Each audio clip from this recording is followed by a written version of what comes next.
अऊज़ुबिल्लाहि मिनश्शैतानिर्रजीम बिस्मिल्लाहिर्रहमानिर्रहीम रब्बि ज़िदनी इल्मा। ऐ अल्लाह मेरे इल्म में इजाफ़ा फरमा। अस्सलामु अलैकुम डियर स्टूडेंट्स, आज हमने पढ़ना है role of biology in disease control. याद होगा आप लोगों को, लास्ट टाइम हम लोगों ने एक टॉपिक पढ़ा था role of biology in food production. आज उसी टॉपिक के नेक्स्ट पार्ट डिजीज कंट्रोल के अंदर बायो का रोल क्या होता है, इसको हमने फोकस करना है। बच्चा, डिजीज कंट्रोल में हम तीन मेन पॉइंट्स के ऊपर फोकस करते हैं। अपने आप को डिजीजे से बचाने की खातिर तीन मेन स्ट्रेटेजीज हैं, पॉइंट्स हैं, जिनके ऊपर हम फोकस करते हैं। उनमें पहला पहला पॉइंट प्रिवेंटिव मेजर्स, दूसरा पॉइंट वैक्सीनेशन और इम्यूनाइजेशन, और थर्ड पॉइंट जो है वो है drug treatment and gene therapy. इनमें से हर पॉइंट को हम लोगों ने वन बाय वन डिस्कस करना है। सबसे पहले पॉइंट प्रिवेंटिव मेजर्स की तरफ आ जाते हैं। प्रिवेंटिव मेजर्स को बच्चे हम लोग एहतियाती तदाबीर भी कहते हैं। यानी हमारी बॉडी के अंदर कोई डिजीज कभी भी खुद ब खुद पैदा नहीं होती। हर डिजीज को प्रोड्यूस करने की खातिर कोई ना कोई फैक्टर लाजमी इन्वॉल्व होता है। सम टाइम वो फैक्टर बैक्टीरिया, सम टाइम वो फैक्टर वायरस, सम टाइम वो कोई टॉक्सिक सब्सटेंस हो सकता है, फंजाई की वजह से भी कोई बीमारी हो सकती है। तो all these are the factors which cause disease. इन फैक्टर्स को हम कॉजेटिव एजेंट्स का नाम दे देते हैं। अगर हमें पता हो कि फलां बीमारी का जो कॉजेटिव एजेंट है वो फलां ऑर्गेनिज्म है, तो डेफिनेटली हम लोग एहतियात करेंगे और उस ऑर्गेनिज्म से बचने की हर मुमकिन कोशिश करेंगे। दूसरे नंबर पर बच्चे, जो कॉजेटिव एजेंट होता है जब तक बॉडी में एंटर नहीं होता उस वक्त तक वो कभी डिजीज पैदा कर ही नहीं सकता। पॉइंट ये है कि वो कॉजेटिव एजेंट हमारी बॉडी के अंदर जाता कैसे है, इसी को हम मोड ऑफ ट्रांसमिशन का नाम देते हैं। तो हमारी बॉडी के अंदर जितने भी जो डिजीजेज पैदा होती हैं, ऑलमोस्ट इन तमाम डिजीजेज के बारे में जो बायो है इसके अंदर इंफॉर्मेशन मौजूद है कि कौन सी बीमारी का कॉजेटिव एजेंट कौन सा है और वो कॉजेटिव एजेंट बॉडी के अंदर जाता कैसे है। और अगर हमें दोनों इंफॉर्मेशन अवेलेबल हो तो डेफिनेटली हमारी कोशिश होगी कि पॉजिटिव एजेंट ना हमारी बॉडी में जाए और ना ही हम लोग किसी बीमारी का शिकार हों। तो हम लोग जो एहतियात करते हैं बच्चों, ये एहतियातें हम अपने अंदर मौजूद नॉलेज की वजह से, इंफॉर्मेशन की वजह से करते हैं। इंफॉर्मेशन मौजूद होगी, एहतियात करेंगे, कोई डिजीज भी हमारी बॉडी के अंदर ट्रांसफर नहीं होगी। बच्चे, प्रिवेंटिव मेजर्स में दो एग्जाम्पल मौजूद है हमारी बुक में। एक एग्जांपल है एड्स के बारे में। AIDS acquired immune deficiency syndrome को कहते हैं। ये वो बीमारी है जो कि लाइलाज है, इनक्योरेबल डिजीज है। अभी तक इसका कोई प्रॉपर इलाज दरियाफ्त नहीं हुआ है। इसके अंदर हकीकत में होता क्या है, हमारी बॉडी का जो इम्यून सिस्टम है वो फ्लॉप हो जाता है। जैसे ही कोई वायरस या बैक्टीरिया बॉडी के अंदर पहुंचता है, आगे उसको किसी तरह की कोई रुकावट का सामना नहीं करना पड़ता और हम लोग डिजीज का शिकार हो जाते हैं। अब इस एड्स को काज करने वाला जो वायरस है वो बच्चे HIV कहलाता है। इसका पूरा नाम है ह्यूमन इम्यूनो डेफिशिएंसी वायरस। और ये HIV वायरस हमारी बॉडी के अंदर ट्रांसफर कैसे है, कैसे होता है, मोड ऑफ ट्रांसमिशन इसका क्या है। बहुत सारे वेज हैं जिनके थ्रू ये हमारी बॉडी के अंदर पहुंच सकता है, लेकिन उनमें तीन वेज जो हमारी बुक के अंदर यहाँ पर मेंशन किए गए इस टॉपिक के अंदर, वो मैं डिस्कस कर लेता हूँ। पहला पॉइंट है फ्री सेक्सुअल कांटेक्ट। इसको हम इंटीमेट सेक्सुअल कांटेक्ट भी कहते हैं। विदाउट मैरिज सेक्सुअल कांटेक्ट इसका मेन सोर्स है मोड ऑफ ट्रांसमिशन का। नेक्स्ट जो दूसरा सोर्स है वो है थ्रू ब्लड ट्रांसफ्यूजन। यानी एक बंदा ऐसा है जिसको एड्स का प्रॉब्लम है, अगर हमने उससे ब्लड लेकर किसी दूसरे पेशेंट को ब्लड दे दिया है तो डेफिनेटली दूसरे पेशेंट के अंदर वो वायरस भी ट्रांसफर हो जाएगा। इसी को हम मोड ऑफ ट्रांसमिशन का नाम दे देते हैं, through blood transfusion. Third point जो बच्चे वो है यूजिंग कंटेमिनेटेड सिरिंजेस और सर्जिकल इंस्ट्रूमेंट्स। कंटेमिनेट कहते हैं आलूदा, इस्तेमाल शुदा। अगर एक बार एक सिरिंज इस्तेमाल हो गई है तो बच्चों उसको फिर दोबारा किसी और पेशेंट के ऊपर इस्तेमाल करना भी इस एड्स का एक सबब बन सकता है। इन ऐसी सिरिंजेस को हम कंटेमिनेटेड सिरिंजेस का नाम दे देते हैं। इसी तरीके से जो सर्जिकल इंस्ट्रूमेंट्स हैं जिनसे ऑपरेशन वगैरह किए जाते हैं, उनको भी अगर विदाउट प्रॉपर ट्रीटमेंट अगर किसी दूसरे पेशेंट के ऊपर इस्तेमाल करवा लिया जाए तो तब भी HIV वायरस के बॉडी के अंदर ट्रांसफर होने के चांसेस ज्यादा हो जाते हैं। इसके बाद दूसरी एग्जांपल की तरफ जाते हैं, हेपाटाइटिस। हेपाटाइटिस किसको कहते हैं? इन्फ्लेमेशन ऑफ लिवर, यानी हमारे जिगर के अंदर जो इन्फ्लेमेशन हो जाती है इसी को ही हम हेपाटाइटिस का नाम देते हैं। और हेपाटाइटिस के बारे में कहा जाता है कि it is a silent death. Some time hepatitis हमारी बॉडी के अंदर मौजूद होता है लेकिन उसकी कोई अलामत हमें फील नहीं होती।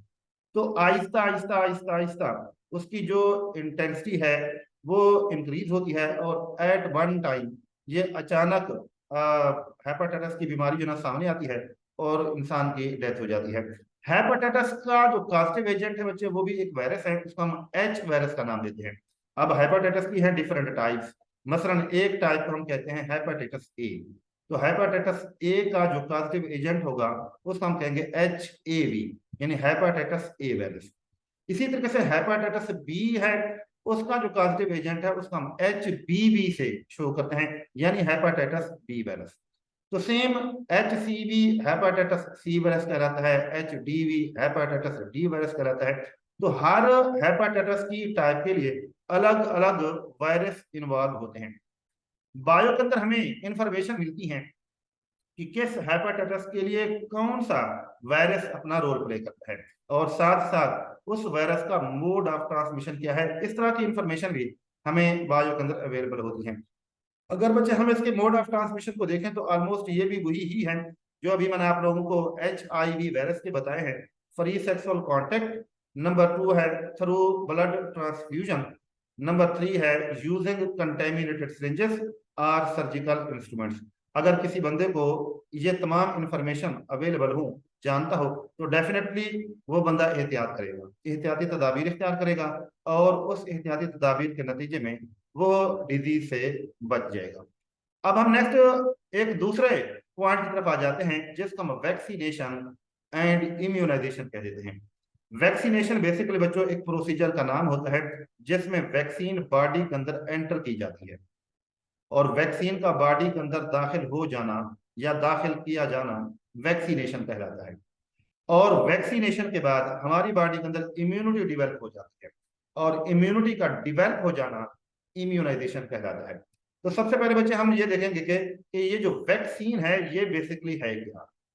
वैक्सीन बच्चे स्पेशल किस्म का एक मिक्सचर होता है जो हमारी बॉडी के अंदर इंजेक्ट होने के बाद एंटीबॉडीज को बनवाता है और यही एंटीबॉडीज हमें स्पेसिफिक टाइप के जो वायरसेस होते हैं उनसे बचाती हैं। अब मैं आप लोगों को एक एग्जांपल जो ना कोट कर रहा हूं कि फर्ज कर लें कि हमने पोलियो की वैक्सीन बनानी है तो उसका तरीकाकार क्या होगा।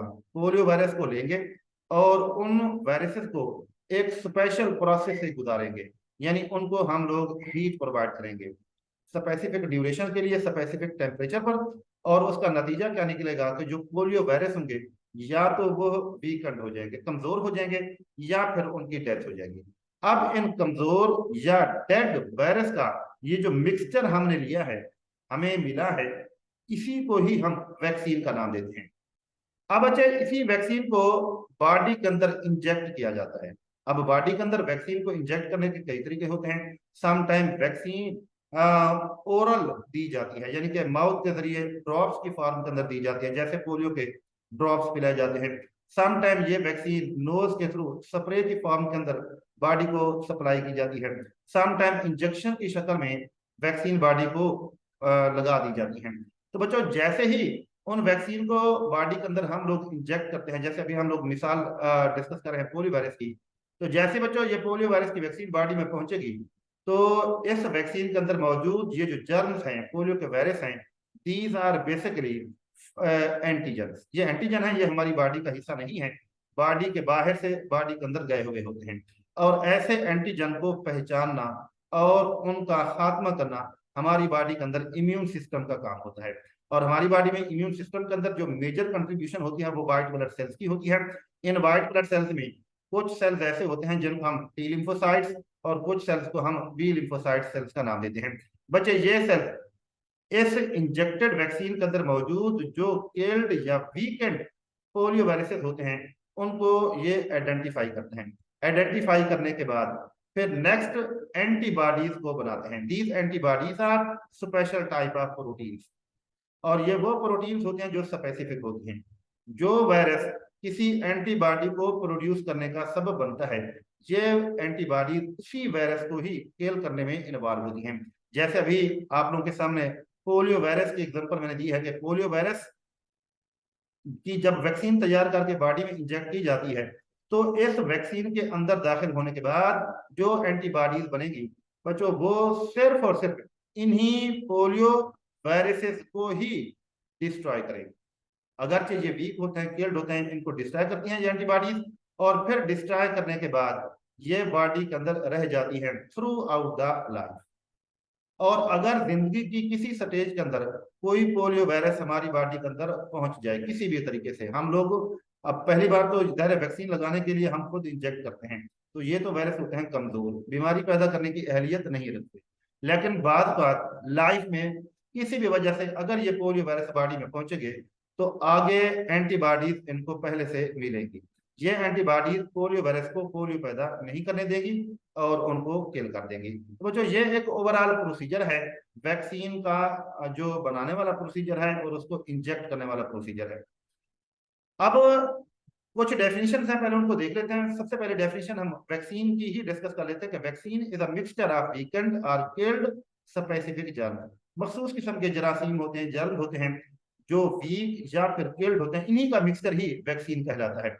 अगर स्मॉल पॉक्स की वैक्सीन तैयार करनी हो तो डेफिनेटली स्मॉल पॉक्स को काज करने वाले जो वायरस हैं उनको वीक करेंगे या उनको किल करके बॉडी में इंजेक्ट करेंगे, और फिर जो एंटीबॉडीज बनेंगी बच्चों, वही एंटीबॉडी स्मॉल पॉक्स के वायरस को ही बाद में किल करेंगे। तो ये स्पेसिफिक एंटीजन के लिए, स्पेसिफिक जर्म्स के लिए स्पेसिफिक टाइप की वैक्सीन तैयार होती हैं, और वो वैक्सीन बॉडी के अंदर स्पेसिफिक एंटीबॉडीज को बनाती हैं। When inoculated into the body of a person, जब इस मिक्सचर को किसी भी पर्सन की बॉडी के अंदर इनोकुलेट किया जाता है, तब स्टिमुलेट द इम्यून रिस्पांस, हमारी बॉडी का जो इम्यून रिस्पांस है वो स्टिमुलेट हो जाता है। देखें, इम्यून सिस्टम जो है, जो रेस्पॉन्स शो करता है उसका हम इम्यून रिस्पांस का नाम देते हैं। जैसे अभी जो एग्जांपल दिए उस हवाले से अगर देखें, तो व्हाइट ब्लड सेल्स एंटीबॉडीज को प्रोड्यूस करते हैं, तो इनका एंटीबॉडीज को प्रोड्यूस करना इम्यून रिस्पांस कहलाता है, और यही इम्यून रिस्पांस ही स्पेसिफिक डिजीज के अगेंस्ट इस्तेमाल होता है। अगर बच्चे हम इस वैक्सीन की हिस्ट्री को देखें, तो इसकी हिस्ट्री काफी लंबी है, तो इसकी हिस्ट्री को हम एक और लेक्चर के अंदर जो है कवर करने की कोशिश करेंगे।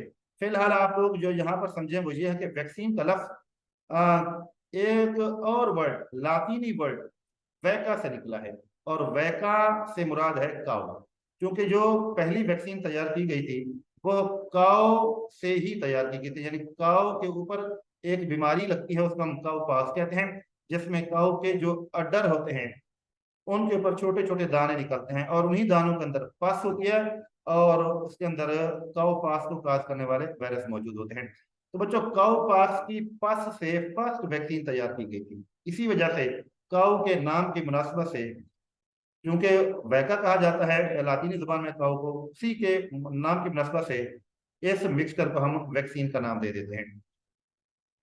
अब वैक्सीनेशन की डेफिनेशन कैसे करेंगे? Inoculation of dead germs into the body of a person. Inoculation का मतलब होता है अंदर दाखिल करना, मुर्दा जरासीमों को बॉडी के अंदर दाखिल करना, टू अटेन इम्यूनिटी, इम्यूनिटी को हासिल करने की खातिर, अगेंस्ट अ स्पेसिफिक डिजीज, मखसूस किस्म की डिजीज के against. This process is called vaccination, और इसी वैक्सीनेशन का एक और नाम शॉट्स भी इस्तेमाल किया जाता है। एक और डेफिनेशन हम इम्यूनाइजेशन की भी देख लेते हैं। The development of an immunity in the body, body के अंदर इम्यूनिटी का डेवलप हो जाना ऑफ अ पर्सन, किसी भी शख्स का, as a result of vaccination, vaccination के नतीजे में, इज कॉल्ड एज इम्यूनाइजेशन, इसी को ही हम इम्यूनाइजेशन का नाम दे देते हैं। बच्चे, आप लोगों के सामने एक डायग्राम मौजूद है, इसमें आप लोग ये देखें कि ये दायरे के अंदर आप लोगों को वायरस नजर आ रहे हैं। इन वायरस को पहले कमजोर करते हैं, और कमजोर करने के बाद इनकी वैक्सीन तैयार कर देते हैं। अब इसी वैक्सीन का एक इंजेक्शन जो है ना, इंजेक्शन ये यानी कि इंजेक्शन में फिल कर दिया जाता है, फिर यही वैक्सीन बॉडी के अंदर इंजेक्ट कर दी जाती है। जब जो ये वैक्सीन बॉडी के अंदर पहुंचती है तो बॉडी के अंदर ये देखें, ये वाइट ब्लड सेल मौजूद है। ये वाइट ब्लड सेल इन वायरसेस को आइडेंटिफाई करते हैं, और आइडेंटिफाई करने के बाद इनको किल करने की खातिर एंटीबॉडीज को बनाते हैं। और जब ये एंटीबॉडीज बन जाएं, तब ये एंटीबॉडीज इन वायरसेस को खत्म कर देती हैं। जब वायरसेस किल हो जाते हैं तो एंटीबॉडीज बॉडी के अंदर रह जाती हैं।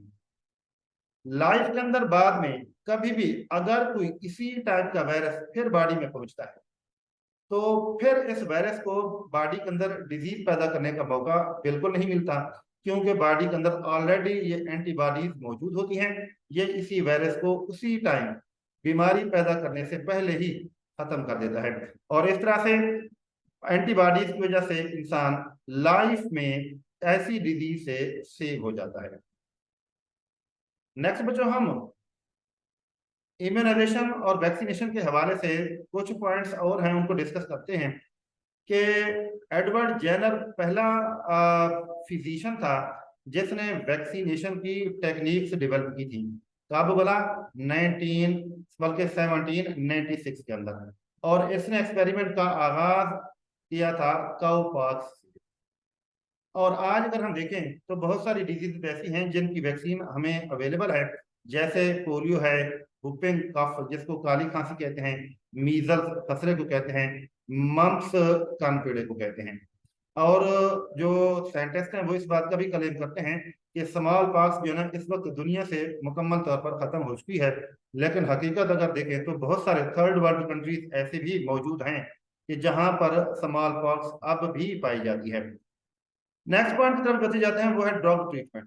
ड्रग्स कहते हैं अद्वियात को, ट्रीटमेंट कहते हैं इलाज को। देखो बच्चे, हर बीमारी के अगेंस्ट हम प्रिवेंटिव मेजर इख्तियार नहीं कर सकते। बहुत सारी बीमारी हैं कि जितना मर्जी है हम एहतियात कर रहे हैं फिर भी वो हो जाती हैं। और बिल्कुल इसी तरीके से हर डिजीज के अगेंस्ट हम वैक्सीनेशन भी नहीं करवा सकते। बहुत सारी डिजीजेज ऐसी हैं जिनकी वैक्सीनेशन अभी हो ही नहीं सकती। तो ऐसी सिचुएशन में बहुत सारी डिजीजेज ऐसी हैं जो हमें जितना मर्जी एहतियात करने फिर भी हो जाती हैं। अब ऐसी डिजीजेज की फिर ट्रीटमेंट की जाती है। मोस्टली जो डिजीजेज हमें होती हैं वो बैक्टीरिया की वजह से होती हैं, और ऐसी डिजीजेज को हम बैक्टीरियल डिजीजेज का नाम देते हैं। अब बच्चों, अगर हमने उन बैक्टीरियल डिजीजेज से छुटकारा लेना हो तो फिर हमें मेडिसिन इस्तेमाल करना पड़ती हैं, और उन मेडिसिन को हम एंटीबायोटिक्स का नाम देते हैं। बैक्टीरिया की भी बहुत सारी टाइप्स होती हैं, और बिल्कुल इसी तरीके से उनको किल करने के लिए या उनकी रिप्रोडक्टिव कैपेसिटी को रोकने के लिए एंटीबायोटिक्स की भी बहुत सारी टाइप्स होती हैं। जब भी किसी बैक्टीरिया को किल करने के लिए एंटीबायोटिक इस्तेमाल की जाती है तो इस बात का ख्याल रखा जाता है कि कहीं ऐसा ना हो कि उस बैक्टीरिया के अगेंस्ट, बैक्टीरिया के अंदर जो एंटीबायोटिक्स है उनमें उनके अगेंस्ट रेजिस्टेंस मौजूद ना हो। लिहाजा हम एंटीबायोटिक की जो सिलेक्शन होती है वो बड़े अच्छे तरीके से तसल्ली के साथ छानबीन कर करते हैं कि किसी बैक्टीरिया के अंदर यानी जिस बैक्टीरिया को किल करना हो उसके अंदर इसके अगेंस्ट रेजिस्टेंस मौजूद ना हो। अच्छा, नेक्स्ट बच्चे एक और डिजीज है, उसको हम कहते हैं कैंसर। इस कैंसर का इलाज बच्चे हम दो तरीकों से करते हैं। एक का नाम है रेडियोथेरापी और दूसरे का नाम है केमोथेरापी।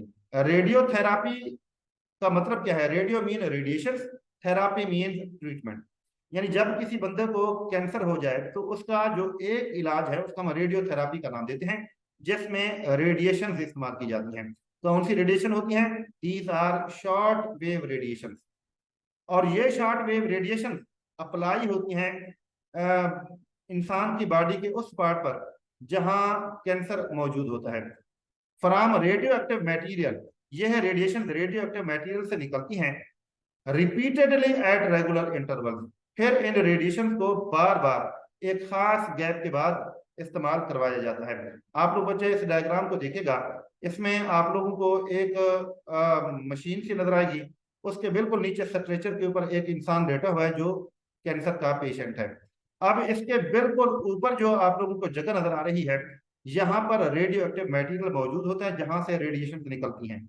ये रेडिएशन डायरेक्टली बॉडी के ऊपर पड़ती हैं और बॉडी के अंदर पेनिट्रेट हो जाती हैं और हिट करती हैं उन कैंसरस सेल्स को जिन्होंने कैंसर को काज किया हुआ है। और जैसे जैसे ये रेडिएशन उन कैंसरस सेल्स के ऊपर हिट करती जाती है, कैंसरस सेल्स खत्म होते जाते हैं और साथ ही साथ जो कैंसर है वो भी आहिस्ता आहिस्ता कम होता जाता है। और ऐसी जो ट्रीटमेंट है बच्चे ये बार बार की जाती है। It depends upon the condition of the patient, कि पेशेंट के ऊपर कैंसर का जो लेवल है वो कितना है। अगर ज्यादा लेवल पर मौजूद होगा तो बच्चों इसको फिर यानी कि डेली बेसिस के ऊपर रेडिएशन प्रोवाइड करेंगे। और जैसे जैसे वक्त गुजरता जाएगा तो कैंसर का जो लेवल होगा वो भी कम होता जाएगा, और इन रेडिएशन के दरमियान जो गैप होगा वो भी कम होता जाएगा। नेक्स्ट दूसरी ट्रीटमेंट की तरफ आते हैं, उसका हम नाम देते हैं chemotherapy. Chemo means chemical. Some time cancer को खत्म करने की खातिर कुछ केमिकल्स इस्तेमाल किए जाते हैं, उन केमिकल्स को हम एंटी कैंसर केमिकल्स का नाम देते हैं। यह केमिकल्स भी रिपीटेडली रेगुलर इंटरवल्स के बाद पेशेंट्स को अप्लाई किए जाते हैं, पेशेंट्स पर इस्तेमाल किए जाते हैं। लेकिन बच्चे इस केमोथेरापी में एक डिसएडवांटेज भी मौजूद होता है कि जैसे किसी पेशेंट को केमिकल्स दिए जाते हैं तो ये केमिकल्स पेशेंट की बॉडी के अंदर ना सिर्फ कैंसर सेल्स को खत्म करता है, बल्कि उन कैंसर सेल्स के आसपास का जो एरिया होता है जहां नॉर्मल सेल्स मौजूद होते हैं वो भी किल हो जाते हैं। आप लोग सामने बच्चे एक डायग्राम देखिएगा, एक पेशेंट है और उसकी जो ट्रीटमेंट है वो केमोथेरापी के जरिए हो रही है। अब इसमें चूंकि डिफरेंट केमिकल्स इस्तेमाल होते हैं, मोस्टली केमिकल जो है ट्रिप्स की फॉर्म के अंदर उस पेशेंट को इस्तेमाल करवाए जाते हैं, और यही काम बार बार खास वक्तों के बाद होता है। उसके बाद जीन थेरापी की बच्चे बात कर लेते हैं। जीन थेरापी से मुराद क्या है? Gene mean part of DNA which control a specific character. Therapy का मतलब होता है ट्रीटमेंट, यानी अगर किसी इंसान की बॉडी के अंदर किसी जीन के अंदर म्यूटेशन हो गई है तो डेफिनेटली जब जीन में म्यूटेशन होगी तो वो करेक्टर जो उस जीन की वजह से बॉडी के अंदर प्रोड्यूस होता है वो करेक्टर अब एबनॉर्मल हो जाएगा। जब करेक्टर एबनॉर्मल होगा तो डेफिनेटली उसकी बॉडी के अंदर कोई ना कोई डिजीज जाहिर हो जाएगी। और बच्चों ये वो डिजीजेस होती हैं जिनको हम आमतौर पर हेरिडेटरी डिजीजेस का नाम देते हैं। जीन म्यूटेशन की वजह से पैदा होने वाली बीमारियां हेरिडेटरी होती हैं, एक जनरेशन से दूसरी जनरेशन के अंदर शिफ्ट होती हैं।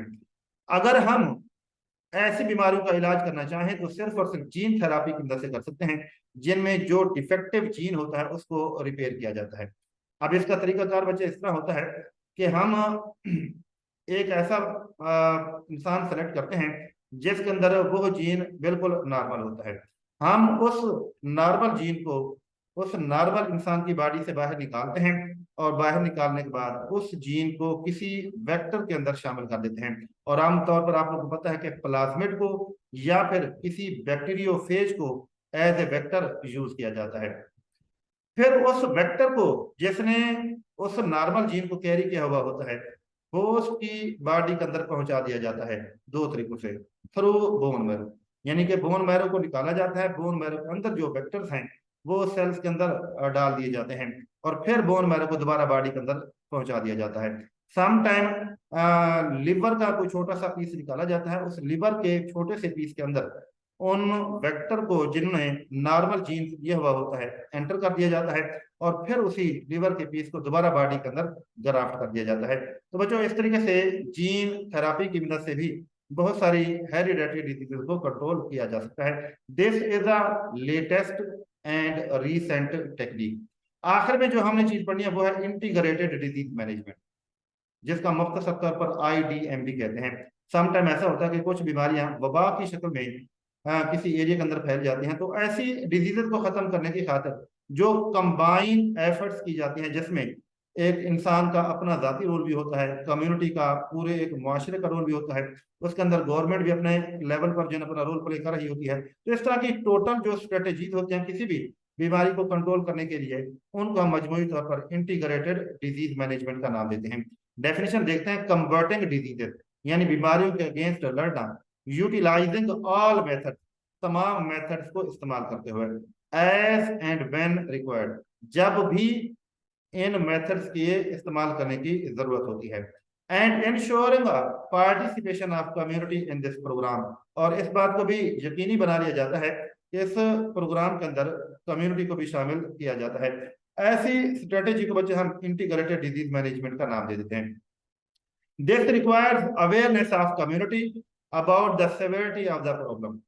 इसमें जरूरी होता है कि कम्युनिटी को आगाह किया जाए कि जो मसला है वो कितना ज्यादा शदीद है, इट्स कॉजेज और उस मसले की जो वजूहात है वो भी बता दी जाती हैं, एंड इट्स रेमेडीज और इन मसलों से निमटा कैसे जा सकता है वो भी कम्युनिटी को बताया जाता है। This is very effective programme for elimination and control of dangerous diseases from human society. ये एक इंतहाई इफेक्टिव प्रोग्राम होता है जो किसी भी इंसानी माशरे से खतरनाक किस्म की बीमारियों को कंट्रोल करने के लिए और उनको खत्म करने के लिए इस्तेमाल किया जाता है।